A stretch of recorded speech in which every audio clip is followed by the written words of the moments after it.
지난주에는 우리 정호열 형님이 설교해 주셨고, 제가 그 전에 이었던 열왕기 3장까지 드리고 오늘 이제 8장으로 넘어왔습니다. 지난번 설교를 잠깐 한 번 더 리뷰하면, 솔로몬이 하나님께 천번제를 드렸죠. 기억하시죠? 그리고 꿈에서 소원을 말하라는 하나님이 나타나십니다. 솔로몬이 뭘 구했죠? 기억하십니까? 뭘 구했다 그랬죠? 기억하시나요? 솔로몬이 듣는 마음을 구했습니다. 이게 듣는 정신, 이거는 좀 머리에 새겨두면 좋은데요. 솔로몬이 자기 성찰적이 아니었다면 군대를 구했거나 자기에게 당장 필요한 적들이 이렇게 공격당하는 거, 이런 것들을 구할 수 있었겠죠. 그런데 솔로몬은 그걸 구하지 않습니다. 자기가 가지고 있는 두려움과 불안의 근원이 어디 있는지 생각해보고, 내가 사실 가져야 될 것, 내가 할 수 있는 것들의 중심에는 사람들의 이야기를 잘 듣고 이것들을 판단할 수 있는 지혜가 필요하구나. 그리고 솔로몬이 이것과 함께 뭐라 그러냐면 선과 악을 구분할 수 있게 해달라고. 그러니까 솔로몬이 진짜 지혜로운 사람이죠. 당장의 적은 없어져도 또 나올 겁니다. 당장의 나의 정적은 없어져도 또 생길 거고요. 내 불안했던 외부의 모습은 모양을 바꿔서 나한테 또 드러내게 돼 있습니다. 왜? 나라는 존재가 바뀌지 않는 한 내가 갖고 있는 외부의 적은 언제나 나를 또 공격하고 어렵게 만들기 때문입니다. 그러니까 솔로몬은 뭘 바꾸기로 했냐면 바깥을 바꾸는 게 아니라 자기에게 필요한 것들을 통해서 내가 가져야 될 걸 통해서 이 어려움을 어떻게 극복할 수 있는지를 고민해서 하나님께 듣는 마음을 달라고 기도했습니다. 그래서 여러분께 이야기했습니다. 여러분이 갖고 있는 생각 가운데 두려움과 불안과 걱정과 염려는요, 당장에 그 가장 밖에 있는 문제가 해결돼도요, 그건 바뀌지 않습니다. 얼굴을 바꿔서 또 나한테 나타나면 난 또 불안하고 두렵게 됩니다. 왜요? 내가 안 바뀌었기 때문에. 나는 똑같아요. 또 다른 양태가 A라는 적이 있었는데 그 상황이 불안하고 두려웠다면 B라는 상황이 A 다식으로 또 나타나서 나를 어렵게 하기 때문이에요. 그래서 솔로몬은 그걸 구하지 않아요. 그건 계속 반복되는 거니까. 그러니까 뭐가 필요합니까? 내가 하나님 앞에 어떻게 바뀌어야 될지에 대한 핵심적인 문제, 근본적인 것, 듣는 마음, 이걸 구했다고 성경은 말하고 있습니다. 전 사랑하는 여러분들에게 꼭 말하고 싶은 게요, 여러분들의 기도에 어떤 필요한 니즈, 아니면 내가 지금 당장 필요한 기도 제목들, 그 기도 제목은요, 그 기도 제목이 이루어져도요, 또 다른 기도 제목이 필요할 거예요. 여러분 아시잖아요. 이렇게 뭔가 하나 이렇게 우리는 과제를 넘는 것 같은 삶을 살아가고 있어요. 근데 그 삶에 멈추면 안 돼요. 옛날에는 직장이 없었는데 좋은 직장을 가지면 다 해결되겠지. 알잖아요. 직장을 가진다고 다 해결되지 않아요. 제가 수많은 청년들과 이제 직장을 위해 기도하잖아요. 그럼 되게 처음에 3달 동안 되게 좋아요. 평균 3달. 3달이 지나면 그때부터 이제 불만과 원망이 생겨요. 제가 들었던 가장 황당했던 뭐라냐면, 왜 하나님이 나한테 이런 데로 보내주셨어요? 처음에는 기도응답 받았다고 너무 좋아하는데 이제 얼마 지나지 않아서 왜 이런 데로 날 보냈냐고. 제가 이제 그걸 수없이 많이 겪으면서 깨닫게 된 게, 결국 세상은 거의 비슷해요. 돈을 많이 주고 안 주고, 직장이 좋아 보이고 안 좋은 떠나서 결국에는 내가 변화되지 않는 한 외부적인 문제들은 또 오게 되어져 있습니다. 그러니까 우리가 거기서 뭘 봐야 돼요? 내가 왜 이걸 두려워하고 있지? 내가 왜 이 염려 가운데 있지? 왜 이걸 불안해하고 있지를 생각하면서 내가 하나님께 뭘 구해야 될지를 돌아보는 것. 이게 솔로몬의 이야기를 통해 우리가 성경을 통해 배울 수 있는 지혜라는 걸 잊지 않으면 좋겠습니다. 그 후에 솔로몬은 이 듣는 정신을 가지고 나라를 잘 다스렸습니다. 그런데 이제 여기서 끝나면 안 돼요. 나중에 가면 솔로몬이 이 지혜 때문에 무너집니다. 그 이야기 이제 좀 나중에 할 텐데, 솔로몬은 이 듣는 정신으로 나라를 잘 다스렸습니다. 그 재판 이야기 아시죠? 어떤 여자 둘이 있었는데 아이를 반으로 갈라달라는 여자와 그냥 두자는 여자 이야기를 잘 듣고 솔로몬이 거기서 진실이 뭔지 파악할 수 있는 지혜를 갖게 되었다고 우리는 알고 있습니다. 그런데 그 솔로몬이 있잖아요, 했던 또 하나의 큰 과업이 뭐냐면 성전을 짓는 것이었어요. 그래서 원래는 아버지였던 다윗이 지으려고 했지만 손에 피가 많이 묻혀져서 너희 아들이 지을 거라고 얘기했던 그 성전. 그리고 그 성전에 이제 성전을 완전히 봉헌하고 언약궤를 이 성전 안에 옮겨놓는 그 의식이 끝난 다음에 그때 솔로몬이 다시 한번 큰 제사를 드리고요. 하나님께 헌신을 보입니다. 그리고 나서 10절에 보니까 주님의 성전에 구름이 가득 찼고 영광이 가득 찼다고 얘기하고 있고요. 11절부터 솔로몬이 이제 기도를 시작합니다. 25절에 보면 하나님의 일하심과 하나님의 말씀하신 것들을 반복하고요. 26절부터 보면 하나님이 다윗에게 약속하신 것을 이루어 달라고 이야기합니다. 그리고 솔로몬은 계속 이어서 25절과 26절에 창조주 하나님께서 하늘 위에 하늘 위 땅이라도 모시기 부족할 터인데 이 성전도 말할 것이 없다, 뭐 이렇게 말합니다. 그럼에도 하나님이 이 성전에 당신의 이름을 두는 곳으로 삼아달라고 이야기하고요. 30절에서 43절까지 이 성전에서 수행할 5가지 기능을 이야기하고, 그리고 이제 간구의 기도를 하는데 이 간구가 일반적으로 7가지로 나눠집니다. 한번 보여주시면 이게 솔로몬이 오늘 본문에 썼던 간구의 내용입니다. 뭐 다 쉬운 이야기니까 간단하게 넘어갈게요. 이웃에게 사람들이 범죄했을 때 성전을 보고 기도하면 그들을 용서해 주십시오.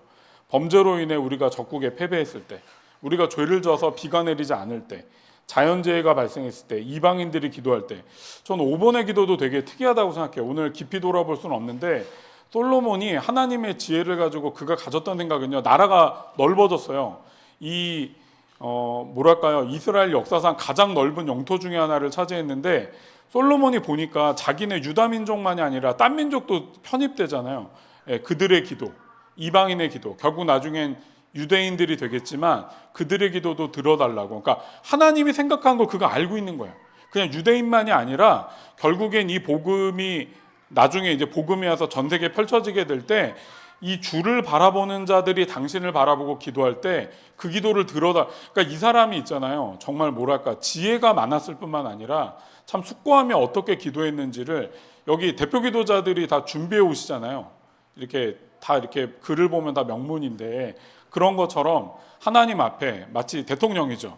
하나님 앞에 제사를 드리는 대통령으로서 이 나라를 운영할 때 이제 기도하는 걸 대표적으로 드리고 있습니다. 그러니까 이방인들이 기도할 때 기도를 들어달라는, 전 되게 의미 있게 봤습니다. 또 적국과 싸우려고 할 때 7번에 보면 적국에게 사로잡혀 갔을 때 그들이 죄를 통해 또 적국에게 사로잡혀 갔더라도 성전을 바라보고 기도하면 그들의 기도를 들어달라고 그렇게 말합니다. 제가 이 기도를 보고 되게 묵상하면서 좀 생각을 한 게 뭐냐면, 여러분들은 여러분의 자녀를 위해 어떻게 기도하십니까? 제가 저희 어머니가 이제 다시 정선에서 서울에 오셔가지고 뭐 지난주에 잠깐 통화할 일이 있어서 통화를 했는데 저희 어머니가 기도 끝날 때 꼭 얘기를 해주세요. 내가 너 위해 기도하고 있다. 너의 사역이 잘 되도록 뭐 너와 하나님께서 함께 하셔서 너의 말씀에 뭐 권능이 막 이런 거 있잖아요. 맨날 아는 거. 이제 귀에 딱지가 않지만 맨날 그 얘기해 주세요. 그래서 너무 감사하다. 그리고 이제 제가 기도 부탁을 드렸던 우리 성도들이라든가 뭐 주변의 분들도 어떻게 지내냐고 꼭 그거 물어보세요. 뭐 잘 지내고 있다, 기도가 필요하다, 뭐 이렇게 얘기를 하는데 제가 그 기도와 이 기도가 뭐가 다른지를 좀 묵상하다가 깨달은 게 있습니다. 제가 보통 자녀들을 위해 기도할 때는 어떻게 기도하냐면요, 우리 자녀들이 잘 되기를 위해 기도합니다. 성공적으로 살기를 기도해요. 이 자녀들이 문제가 없기를, 앞날을 걸어가는데 어려움이 없기를, 원하는 게 있다면 그게 잘 이루어져서 힘든 일이 없기를, 그렇게 기도하지 않습니까? 저도 이렇게 사역을 하다 보면 가끔 누가 기도 부탁을 해요. 이번 주도 되게 하여튼 마음에 와닿는, 진짜 이 가정을 위해 꼭 기도해야 되겠다. 우리 교회는 아닌데 누군가의 이야기를 듣고 제가 매일 기도하고 있는데 그런 기도 제목을 들을 때마다 그 문제가 없어지기를 위해 기도합니다. 그러니까 보통 축복을 달라고 기도하는 거, 우린 다 문제가 없도록, 축복이 생기도록, 실제로는 이 사람들이 걱정과 염려가 없이 잘 되도록을 위해 기도하는데 솔로몬은 그렇게 기도하지 않습니다. 솔로몬은 그 기도가 아니라요, 더 저 밑에 있는 절망의 상황에 어떻게 하나님 응답해 주십시오를 위해서 기도하고 있는 거예요. 이게 다 뭐예요? 이 7가지가 뭐예요? 다 절망의 상황이잖아요. 하나님께 멀어지거나 그의 인생이 망하게 됐을 때와 절망 가운데 길을 잃어버렸을 때 그때 도와달라고 기도하는 겁니다. 근데 이런 하나하나의 기도가요, 되게 특히 7번 기도 보면요, 적국에게 사로잡혀 갔을 때 이게 언제 이 유대인들이 이 기도문을 보고 기도를 간절하게 했을지 기억나십니까? 이 기도가 물론 이 이스라엘 백성들은 솔로몬의 이 기도를 하나님께서 받아주셨기 때문에 언제나 성전을 향해 기도했을 거예요. 그들이 성전이 너무 중요합니다. 그래 나중에 뭐 다니엘이 잡혀갔거나 이 유대인들이 잡혀갔을 때 성전을 바라보고 기도해요. 성전 방향을 기억해서 있잖아요. 그 성전을 보고 기도합니다. 그 기도가 어디서 나온 줄 아십니까? 솔로몬의 기도 때문이에요. 나중에 이 7번에 보면요. 나중에 바벨론에게 유대인들이 잡혀가잖아요. 인생의 마지막 절망. 성전이 파괴됐어요. 유대인들에게 성전이 파괴된 건 하나님이 그들을 버린 거예요. 하나님이 함께 하겠다고 하셨는데 이 성전이 파괴된 것들, 그 BC 586년이죠. 이 성전이 파괴됐던 그것들을 봤을 때 이들에게 있었던 절망은 하나님이 우리를 버린 거였어요. 그런데 이 잡혀갔던 사람들이 다시 마음을 다잡고 기도했던 건 뭐냐면 7번의 기도예요.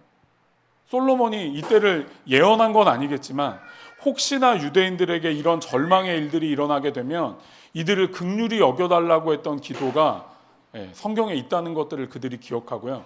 다시 이것들을 보고 기도하게 됩니다. 근데 이들이 뭘 갖고 기도했는지 제가 얘기하셨죠. 어디를 바라보고 기도했다고요? 어디를 바라보고 기도했다고요? 성전을 바라보고 기도했어요. 왜? 이 성전에 있잖아요. 이 솔로몬이 자기도 얘기하잖아요.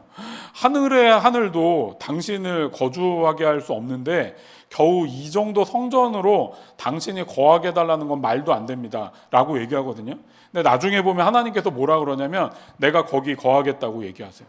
너희가 이 성전을 바라보고 기도하잖아. 내가 그거 들어줄게. 주님 이거 이렇게 얘기하십니다. 내가 그거 들어줄 테니까 너희가 이걸 보고 기도해라고 이렇게 얘기하십니다. 그래서 유대인들에게 특별히 예수님이 오기 전에 있던 뭐랄까요, 이 솔로몬 시대와 이 왕국기의 유대인들에게는 그래도 믿을 구석이 하나 있어서 그게 뭐예요? 그게 성전이었어요. 적어도 이것 하나만큼은 무너지지 않아요. 우리가 적국에게 뭘 빼앗기고 이럴 수는 있는데 이 성전만 무너지지 않으면 그래도 우린 살아날 구석이 있다. 그 성전이 빼앗기고 나서 수십 년이 흐른 뒤에 유대인들은 깨닫게 됩니다. 솔로몬이 이걸 위해 기도했구나. 그래서 이들이 있잖아요. 그 바벨론에서요 성전을 바라보고 기도합니다. 그런데 어느 날 이 왕 중에 한 명이었던 고레스가 땅으로 돌아가라는 칙령을 내려서 이들이 돌아오게 됩니다. 저번에 우리 정호열 형제님이 얘기해 주셨지만 많이 돌아오진 못했어요. 수백만 명 중에 5%도 아마 이게 퍼센트에 따라 다른데 한 3%에서 진짜 많은 5%? 이 정도밖에 못 돌아와요. 대부분은 그 당시에 뭐 어디라고 말할 수 있을까요?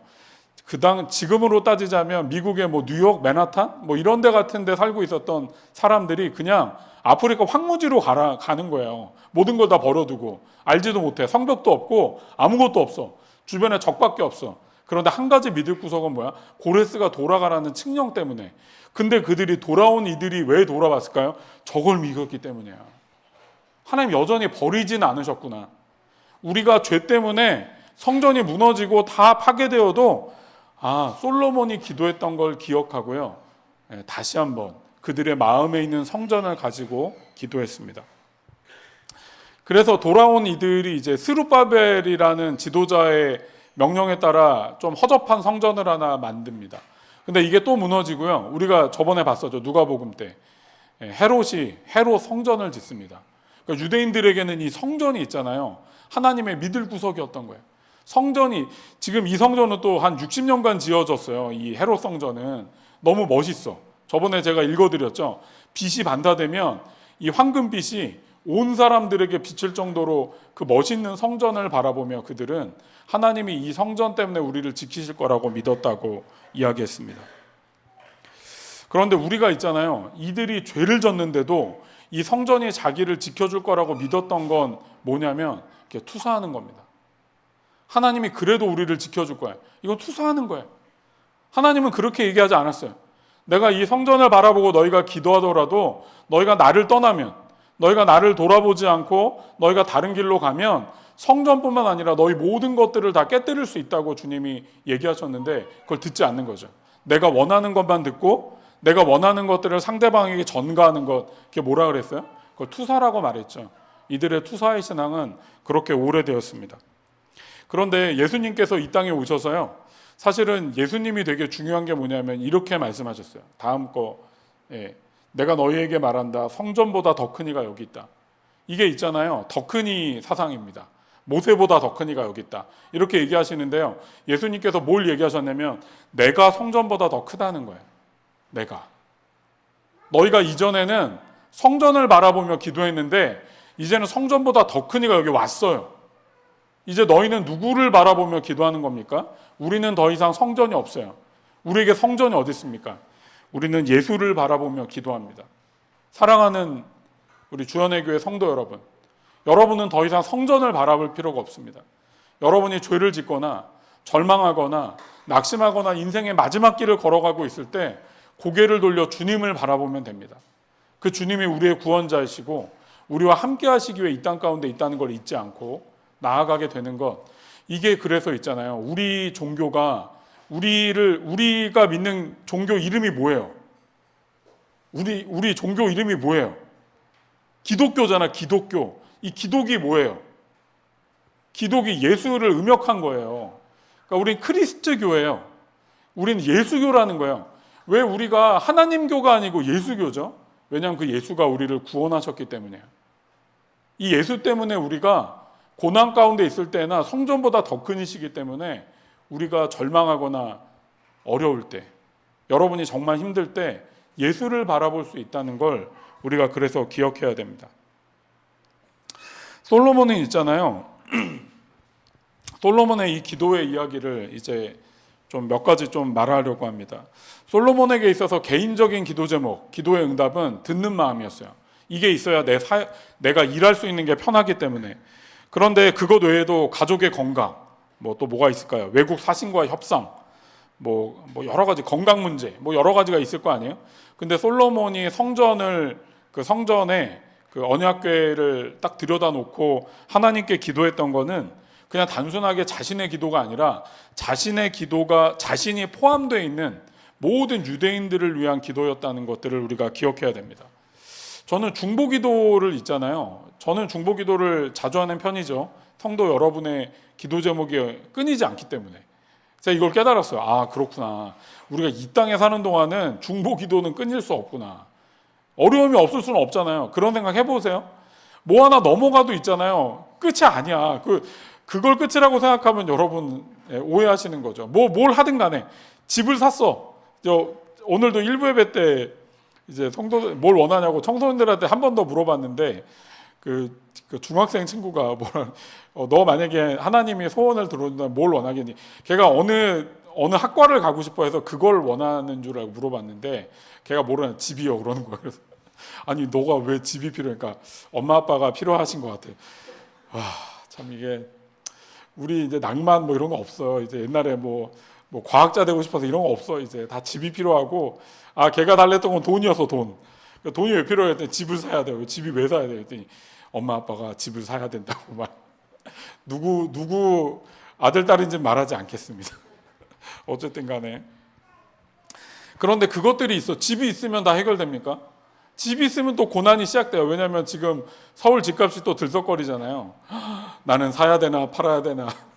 우리 인생의 고민은요, 끊어질 필요가 없습니다. 그런데 우리 공동체가 온전케 되는 건요, 우리 모두가 나아지는 거예요. 그래서 저는 여러분들이 특히 리더들에게는 멤버를 위해 기도해 주시기 부탁드리고요.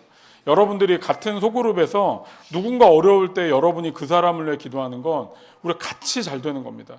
솔로몬이 혼자 기도한다고 되겠어요? 혼자 듣는 정신을 가지고 그가 능력이 많고 그 다음 세대는 어떡하죠? 아들 세대는 어떻게 할까요? 이미 그 아들 세대에 이미 나라가 무너지잖아요. 그러니까 이런 지혜라고 말하는 건 모든 사람이 함께 잘 돼가는 것이 얼마나 중요한지를 우리에게 보여주게 됩니다. 그러면서 솔로몬이 우리에게 이거 전 페이지 옮겨주시면 이 기도를 했던 이야기를 우리는 잘 묵상해야 됩니다. 우리는 이렇게 미래를 바라볼 때요, 더 좋아질 거를 좀 그게 나쁘다고 생각하진 않아요. 저도 제 미래가 지금보다 좀 더 좋아지기를 소망하고 기대하니까. 그런데 실제로 우리가 놓치는 건 뭐냐면요, 더 나빠질 걸 생각하지 않는다는 거야. 우리가 우리를 보면 알잖아요. 여러분, 저도 제 자신을 성찰하다 보면 내가 나쁘게 될 때 어떻게 될지를 예상할 수 있거든요. 제가 나쁘게 될 때는요, 딴 사람 얘기를 듣지 않아요. 저는 되게 독단적이 됩니다. 제가 애니어그램 8번이 맞다면 애니어그램 8번은 자기 주장이 강해져서 딴 사람 말을 안 듣고 독단적이 되게 되면 이 사람의 극단적인 인물이 누구냐면 히틀러예요. 히틀러는 이제 제가 히틀러가 될 때 여러분 저를 막으셔야 돼요. 아셨죠? 목사님 지금 히틀러의 그림자가 비치세요. 제가 이렇게 뭐랄까 건강하게 막 이렇게 되면 어느 쪽으로 가냐? 그럼 다윗이 된다 그러더라고요. 다윗이 뭐냐면 모든 사람들과 소통하면서 그들을 잘 세워서 나아갈, 물론 다윗이 나쁜 놈도 있었지만 나쁜 면도 있었지만, 그러니까 저는 저의 나쁜 모습을 알아요. 근데 제가 이 본문을 보고 난 이후에 제가 그걸 알게 됐어요. 나는 내가 나빠질 때를 위해 기도한 적은 없구나. 내가 진짜 이렇게 뭐랄까 내 안에 갇히고 절망스러울 때 하나님 그때 나를 도와주십시오. 난 이렇게 기도한 적은 한 번도 없었던 거예요. 근데 제가 이걸 보고 나서 그렇게 제 자신을 위해 기도하고 있어요. 하나님, 저는요, 제가 상태가 좋고 뭐 이렇게 생각이 밝고 긍정적일 때가 많지만 그렇지 않을 때가 있어요. 그렇지 않을 때를 위해서 한 번도 기도하지 않았다는 걸 알게 됐어요. 그래서 요즘에는요, 제 자신을 위해 기도해요. 하나님, 내가 약간 낙심하고 절망해서 내 생각 안에 갇히고 더 이상 하나님을 바라보지 못할 때 다시 정신을 차리게 해달라고, 하나님을 바라볼 수 있는 은혜를 달라고 기도합니다. 여러분, 한 가정의 부모시라면 여러분의 자녀들을 위해 기도할 때요, 이 기도를 꼭 하시면 좋겠어요. 오늘 기도 한번 해볼 건데요, 여러분의 자녀들을 위해 기도해야 될 겁니다. 우리 자녀들이 잘 될 때, 우리 자녀들이 문제가 없고 성공할 때를 위해 기도하지만 여러분의 삶을 봐도 알지 않나요? 잘 될 때가 기억이 많이 남나요? 고통스럽고 어려울 때가 기억이 많이 남나요? 저는요, 제 인생을 돌아볼 때요, 잘 되고 좋을 때는 기억이 오래 안 남아요. 그건 좋으니까 그냥 넘어가. 가끔 돌아볼 때 흐뭇하게 웃지만 뼈에 새겨지는 건 고통스러울 때요. 실패할 때, 절망할 때, 낙심할 때, 내가 막 무너지고 막 마음이 너무너무 힘들 때, 이때 우리도 그때가 너무 힘들잖아요. 그때를 위해 기도하는 것처럼 자녀를 위해 기도해야 됩니다. 제가 이번 주에 몇 가정의 이야기를, 우리 교회는 아닙니다, 몇 가정의 이야기를 외부에서 이렇게 좀 누구랑 얘기하다가 듣게 되었는데요. 제가 되게 큰 충격을 받았어요. 제가 개인적으로 잘 아는 가정인데, 그 가정이 자녀의 어떤 문제 때문에 이 가정이 거의 풍비박산이 난 거예요. 가정이 거의 와해가 될 정도로 큰 어려움에 처해가지고 지금 이 가정을 위해서 저도 매일마다 기도하고 있어요. 여러분의 자녀들이 잘 될 걸 위해서도 기도해야 되지만 자녀들이요, 어려움에 처할 수 있어요.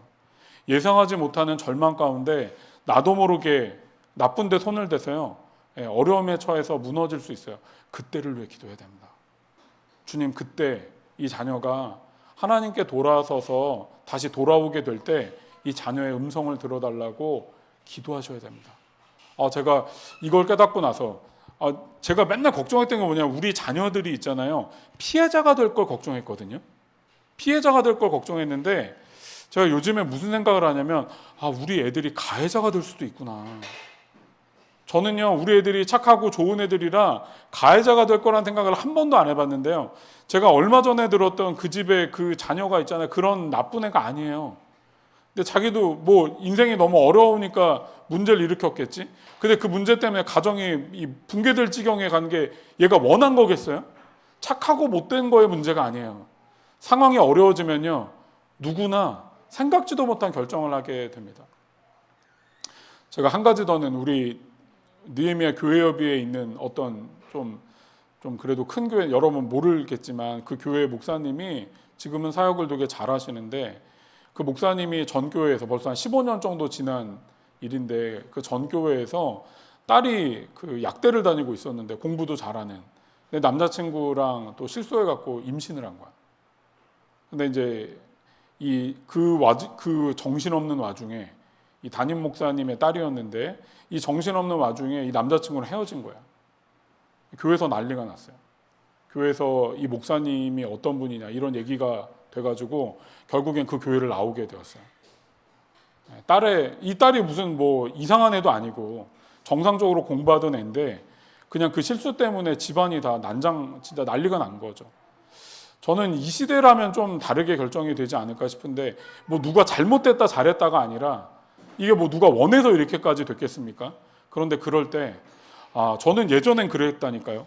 우리 애가 피해자가 되지 않게 기도했는데 우리 애가 가해를 하게 됐을 때도 그것들에 대한 대가를 충분히 치르고 정말 그 안에서 또 벗어날 수 있게 해달라는 기도를 요즘엔 하고 있어요. 여러분, 이것만이 아닙니다. 여기 또 아이가 없거나 혼자 계신 분들은 부모님을 위해 기도하셔야 됩니다. 요즘이요, 진짜 너무 어려운 시대예요. 저는 그런 이야기와 기도 제목을 들었을 때도 부모님이 실수해서 아이고 괜찮아? 저렇게 애가 저럴 때 기도해야 돼. 저렇게 넘어져 다치지 않도록. 네, 아이고 네, 크게 안 다쳤기를.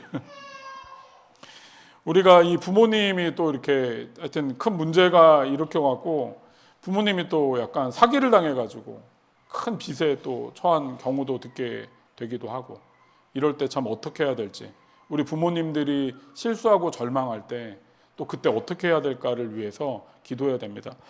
제가 우리 아이들이 실수할 때를 볼 때 제가 이제 상담하고 이럴 때를 보면서 제일 걱정하는 건 뭐냐면 삶을 포기할까 봐 제일 걱정돼요. 사실은 이 시대가 아시죠? 삶의 두 방향이 있는데 극단의 두 방향의 첫 번째는 우울증으로 가서 자살하거나, 또 하나는 극단적인 남을 미워하는 이 마음을 극대화시켜서 남을 죽이거나, 둘 중에 하나예요.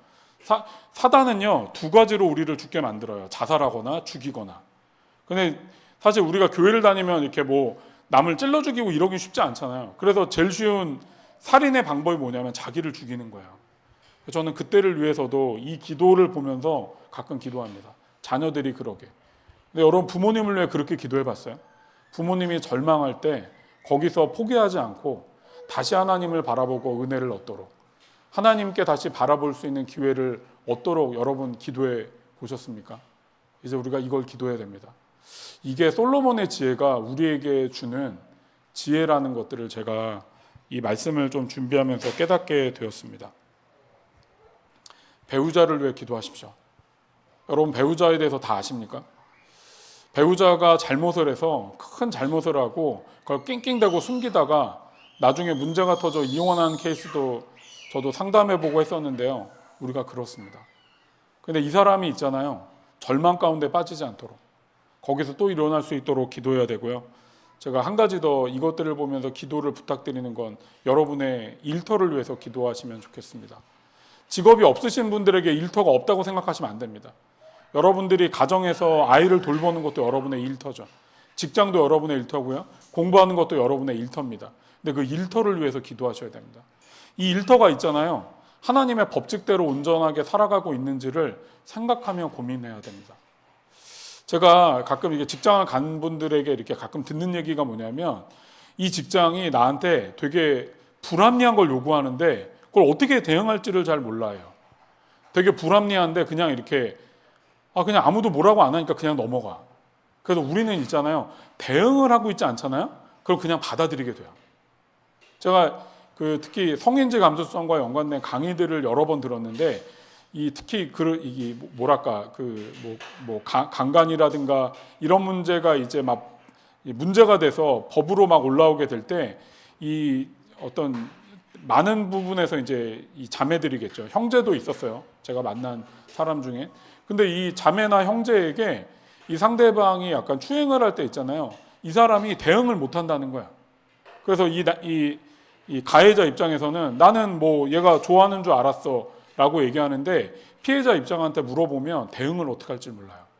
왜냐하면 사람의 뇌가 있잖아요. 자기가 예상하고 생각하는 거 범주를 넘어서면요, 멈춰요. 잠깐. 대응을 못해. 무슨 일이 일어나는지를 반응을 못해요. 그래서 이렇게 멈춰 있는 거예요. 그럴 때 있잖아요. 어떻게 해야 돼요? 그런 일이 일어날 것들을 생각하는 게 참 좋은 일은 아니지만, 저는 있잖아요. 그런 일들을 생각해 두라고 말해요. 그런 일이 일어나길 바라는 부모가 도대체 어디 있겠어요? 그런데 있죠. 그런 일들이 우리가 사는 세상 가운데 일어납니다. 그럴 때 난 어떻게 대처할지를 머리에 넣어두고는 있어야 돼요.